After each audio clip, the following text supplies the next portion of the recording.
ગાંધી બાપુને કોકે કીધું હતું, ગાંધી બાપુ કે આરું બહુ જ્ઞાતિવાદ વધી ગયો છે. ત્યારે આઝાદી મળીને પછી જે થોડુંક બધું આપણું જે ડોળાણું હવની રીતે હવ તલવારી લઈને નીકળ્યા હતા.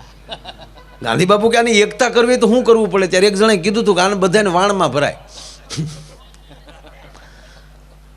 કપ્તાનને ઉતારી લેવાય. અને હકીકત એક અખતરો કર્યો હતો. વાણ ભર્યું ને પછી એમાં હોલ પાડ્યો, મળ્યું પાણી આવવા. જ્ઞાતિવાદ બધો ભૂલાઈ ગયો ને મળ્યા પાણી ઉલેસવા એકથી. ભૂલાઈ ગયું હું કોણ છું એમ. હે સાહેબ, કહેવાય ગયો કે આ બાળકોમાં બિલકુલ જ્ઞાતિવાદ નહીં હોય, આમાં વાદ ન હોય, કેવલ સંવાદ સાથે ભણવાવાળા બાળકો છે. એને તમે ભણાવી રહ્યો છો એટલે તમને ધન્યવાદ આપું છું મારા બાપ, કે તમે જે આ કાર્ય કરી રહ્યા છો. કારણ કે મારે સ્કૂલ છે, મને ખબર છે કેટલા લેવલનો છોકરો કેમ ભણતો હોય. અમુક માવતર જે આપણે હાઈફાઈ જે અમુક છે ને, અમુક માવતર મારા હમ ભણાવવા મોકલતા જ નથી સાહેબ. હાશવે છે ને, ભલે ફી દેવી એટલી દેવી પડે, અહીંયા રાખવાની ગીરે. હા હા હા, અમુક છોકરા તો ગજબ છે. એક છોકરાને સાહેબ ખીજાણા, કેમ કાલ ભણવાનો તો આવ્યો? તો છોકરો હામો ખીજાણો, ન આવ્યો તો એમાં શું થઈ ગયું? સ્કૂલ તો ચાલુ જ હતી ને.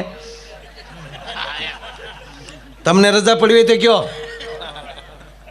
તમારી હાજરી પુરાઈ ગઈ બસ. અમે ન આવીએ તો ફેર શું પડે? અરે કે નહીં આવવું જોવે. કાલ કેટલો અભ્યાસક્રમ વહી ગયો. ત્યાં છોકરો બોલ્યો કાલ હું કાલ જે આવ્યા છે ને હું તમે કલેક્ટર બનાવી દીધા. કે એવું કહે ને તો આગળનો પીડીએ રકારો ને પીંજણીમાં શું કર્યો? સાહેબ ઢીલા પડી ગયા. બોલો તમે એમ ન માનતા કે બાળકો એમ હોય. એક છોકરાને મારા સાહેબે પૂછ્યું એને કે બેટા તારું ગણિત બહુ સરસ છે. જો કે મારા સ્કૂલમાં લગભગ ગણિત સારું છે બધા, અને જેના ગણિત સારા હોય ને એ ગમે ત્યાં હાલે.